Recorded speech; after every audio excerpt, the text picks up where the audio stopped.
తెలంగాణకి ఈ నిరుద్యోగులందరికీ నాయకత్వం వహించిన అవసరం ఉన్నది వేదిక పైన ఉన్న వాళ్ళపైన.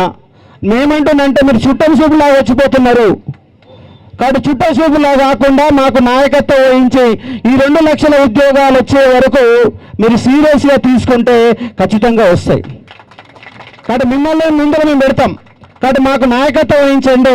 ఎందుకంటే ఇక్కడ విద్యార్థుల మధ్య కూడా, విద్యార్థుల నాయకుల మధ్య కూడా అప్పుడప్పుడు కొంత అభిప్రాయ భేదాలు వచ్చి కొంత విడిపోయే ప్రయత్నం కూడా జరుగుతుంది. కానీ అందరూ చేతి బిగిస్తేనే ఈ ప్రభుత్వాన్ని మనం నిలువరించడానికి అవకాశం ఉంటుంది. ఇవాళ తెలంగాణ ఉద్యమం మాదిరిగా నిరుద్యోగ ఉద్యమం నడిస్తేనే మనకు 2 లక్షల ఉద్యోగాలు వస్తాయి. ఇవాళ ప్రతి సంవత్సరం దేశంలో 80 లక్షల మంది డిగ్రీ గ్రాడ్యుయేట్స్ రోడ్లపైకి వస్తే, 80 లక్షల మంది డిగ్రీ రోడ్లపైకి వస్తే దాంట్లో 10 లక్షల మందికి ఉద్యోగాలు దొరుకుతున్నాయి. ఇంకా 70 లక్షల మంది నిరుద్యోగులు మిగులుతున్నారు.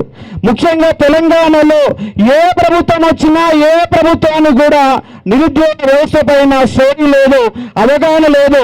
రాష్ట్రంలో కేవలం రాజకీయ నాయకత్వం మాత్రమే నడుస్తుంది, రాజకీయాలు మాత్రమే నడుస్తున్నాయి.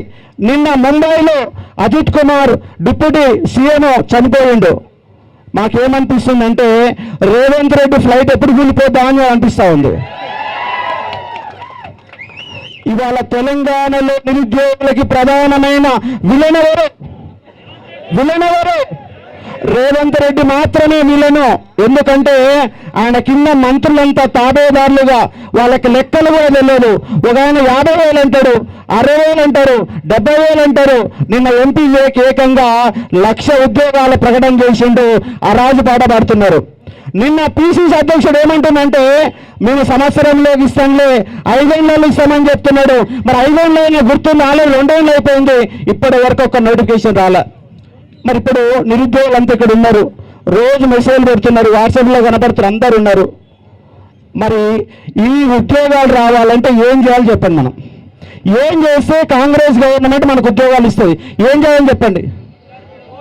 మరి అందరూ కట్టబెట్టుకుంటే హుస్సేన్ సార్ దులుకుదామా?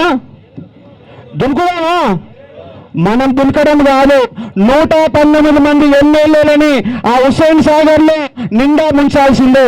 నిండా ముంచితే తప్ప మనకు న్యాయం జరిగే పరిస్థితి కనబడతలేదు. కానీ నిరుద్యోగులేమో ఫోన్లలో నిమగ్నం అయిపోతున్నారు. నిరుద్యోగులేమో సమాజాన్ని పట్టించుకోవడం లేదు. రీల్స్లలో ఉంటున్నారు, యూట్యూబ్లలో ఉంటున్నారు, కానీ సమాజాన్ని అర్థం చేసుకోవడం లేదు. డిగ్రీ పూర్తయిన తర్వాత మనం ఏం చేస్తున్నాం అంటే మనం ఏమీ చేయట్లేదు, మనంగానే ఉంటున్నాం, ఫోన్లలో మునిగిపోతున్నాం. సమాజాన్ని చదవండి, ఏటీఎల్ కాలం చదవండి, తొలి వెలుగు రవణ యొక్క న్యూస్, మార్నింగ్ న్యూస్ ఖచ్చితంగా వినే ప్రయత్నం. ఎందుకంటే ప్రతిరోజు ఒక సమస్యని మన ముందు తీసుకొచ్చే ప్రయత్నం చేస్తున్నాడు. జాబుల సీజన్ బీసీ ఉద్యమాల కోసం కొట్లాడుతున్నాడు. పృథ్వీ అన్న పన్నులు 90 నుంచి కొట్లాడుతున్నాడు. 2001 నుంచి పృథ్వీ అన్నను ఇటలన్నను చూస్తూ ఉన్నాను. ప్రభాకర్ చౌదరి ఇద్దరం కలిసి గత టీఆర్ఎస్ గవర్నమెంట్లో మిగిలించే ఒక ప్రయత్నం చేసినాం. ప్రసన్న హరికృష్ణ అన్న మొన్న దాదాపుగా దగ్గరలోకి గెలవడానికి దగ్గర దానికి వచ్చి పోయాడు.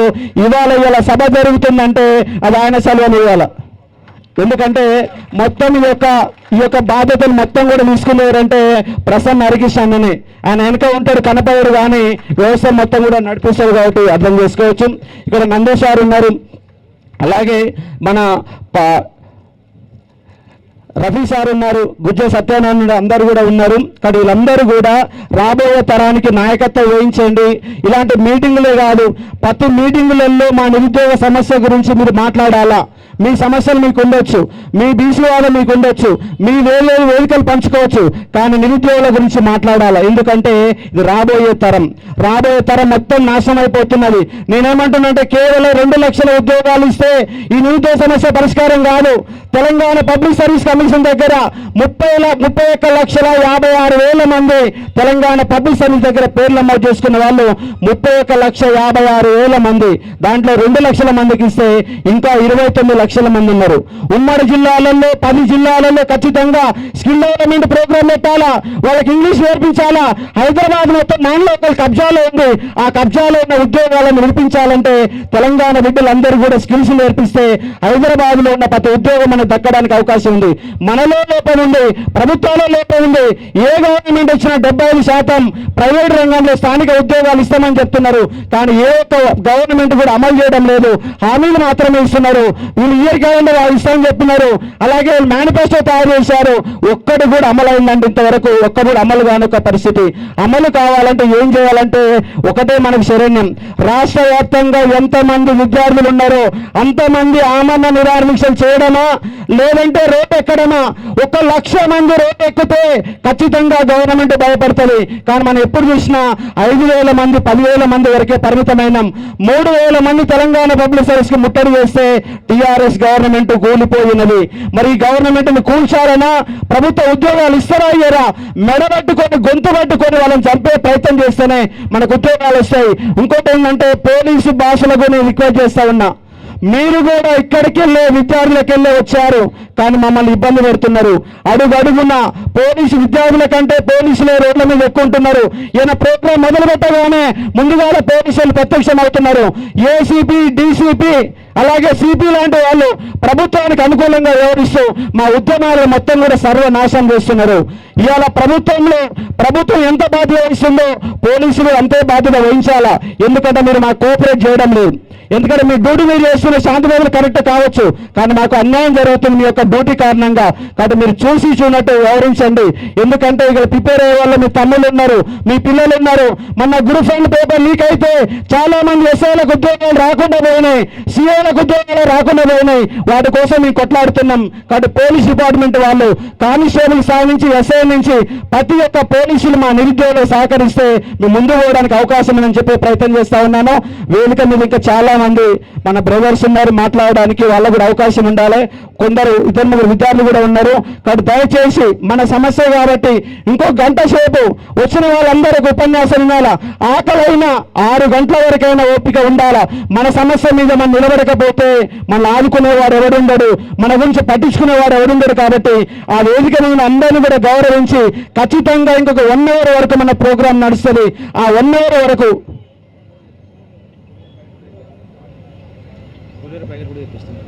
పులిహోర ప్యాకెట్లు కూడా వస్తూ ఉన్నాయి. కాబట్టి అవి తీసుకొని అయిపోయే వరకు ఒక్కరు కూడా ఇక్కడి నుంచి పోకుండా మన ప్రోగ్రామ్ సక్సెస్ చేసుకొని ముందుకు పోదామని చెప్పి ఒక ప్రయత్నం చేస్తూ ఉన్నాను.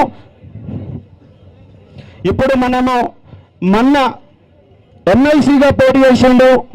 అంతేకాదు ఒక 15-20 సంవత్సరాల నుంచి ఈ తెలంగాణ సమాజాన్ని మొత్తంగా తట్టులేపుతున్నటువంటి తన యొక్క చదువు ద్వారా తట్టులేపిస్తూ ఇవాళ ఉద్యమాలలో పాల్గొంటున్నటువంటి ఒక యువ కిషోరం ప్రసన్న హరికృష్ణ గారిని మాట్లాడాల్సిందిగా కోరుతా ఉన్నాను.